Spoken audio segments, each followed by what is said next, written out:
মৌলিক পরিবর্তন বেশি পরিবর্তনগুলো গভর্নমেন্ট নিজে করি না আমরা, সেটা তখনই জনগণের মতামত তার সম্ভব নয়। তার জন্য একমাত্র জায়গা হচ্ছে পার্লামেন্ট। সুতরাং পার্লামেন্ট নির্বাচন করতে হবে, সেটা যেন একেবারে দ্রুত অবাধ সুষ্ঠুভাবে হয়, সেই জন্য আমাদের উচিত একটা নিরপেক্ষ সরকারের অধীনে সে নির্বাচন হতে হবে এবং নিরপেক্ষ অবাধ নির্বাচন হতে হবে। এখন নিরপেক্ষ সরকার আছে, আমরা কি ভেঙে দেওয়া হয়েছে নির্বাচন কমিশন। এই নির্বাচন কমিশনকে গঠন করতে হবে নতুন করে নিরপেক্ষতার সঙ্গে, এবং এই নির্বাচন করার জন্য, একে নিরপেক্ষ করার জন্য, জনগণের কাছে গণগত হওয়ার জন্য, অবাধ করার জন্য, সমস্ত জনগণের অংশগ্রহণের মধ্যে যারা নির্বাচিত হয় তার জন্য সত্যিকার অর্থেই একটি নিরপেক্ষ সরকার নির্বাচন করতে হবে। সেই নির্বাচনের পরেই যারা নির্বাচিত হবেন তারা সিদ্ধান্ত নেবেন যে কোন পরিবর্তন দরকার। এটা কি আপনার কোন পরিবর্তনের দরকার না, আমার নতুন করে লিখতে হবে, আমাকে প্রশ্ন নিয়ে আসতে হবে, নতুন করে লিখতে হবে নাকি একেবারেই বাতিল করে নতুন সংবিধান আনতে হবে, সেটা সেই পার্লামেন্টই সিদ্ধান্ত নেবেন আমরা।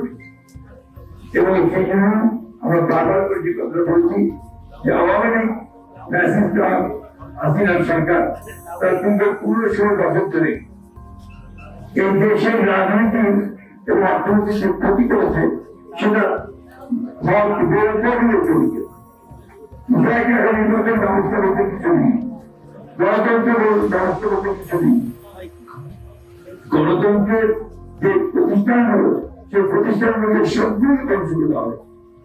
প্রশাসনিক ব্যবস্থাকে ভেঙে ফেলা হয়েছে, অর্থনৈতিক ব্যবস্থাকে একটা মুক্তমানের রাজত্ব সৃষ্টি করা হয়েছে, এবং জুডিশিয়ারি বিচার ব্যবস্থাকে সে একইভাবে মুক্তিগত করে জনগণ করে সেটাকে মানুষের সাথে পাবেন ঠিক আছে।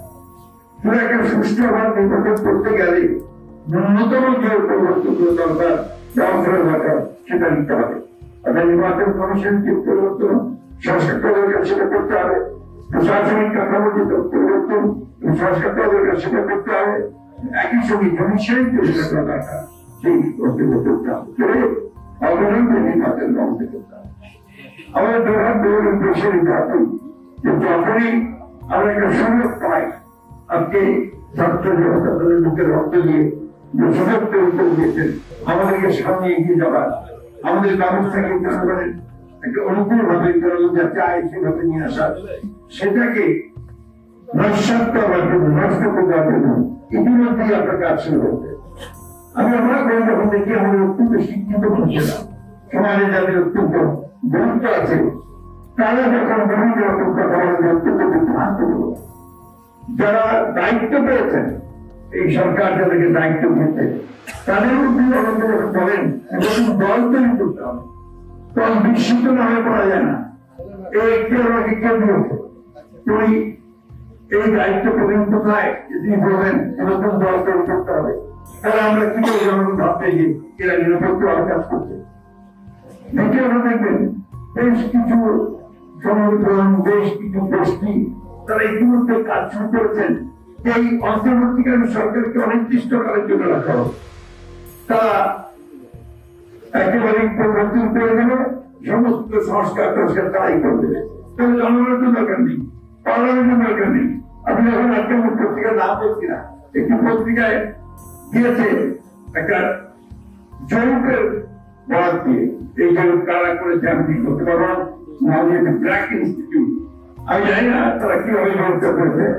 তারা বলছে 80% লোক চায় যে যতদিন খুশি এই সরকার থাকুক।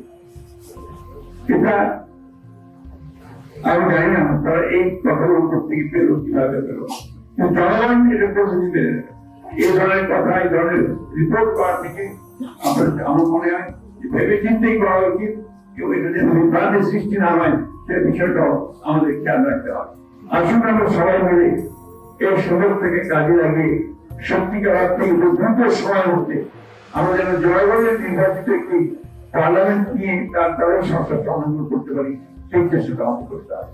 আরেকটি কথা আমি এই অন্তর্বর্তীকালীন সরকার বলতে চাই যে এখনো আপনারা প্রশাসন কিন্তু সেই সমস্ত ব্যক্তিরা রয়ে গেছেন যারা ফ্যাসিস্ট সরকার রেজিমকে দীর্ঘস্থায়ী করার জন্য লুণ্ঠন বিত্তায়ন এবং সমস্ত প্রতিষ্ঠানকে ভেঙে ফেলার জন্য তারা কাজ করেছে, মদত দিয়েছে, প্রশ্রয় দিয়েছে, তাদেরকে এখনো কিন্তু সেই সব জায়গা থেকে অপসারণ করা হয়নি।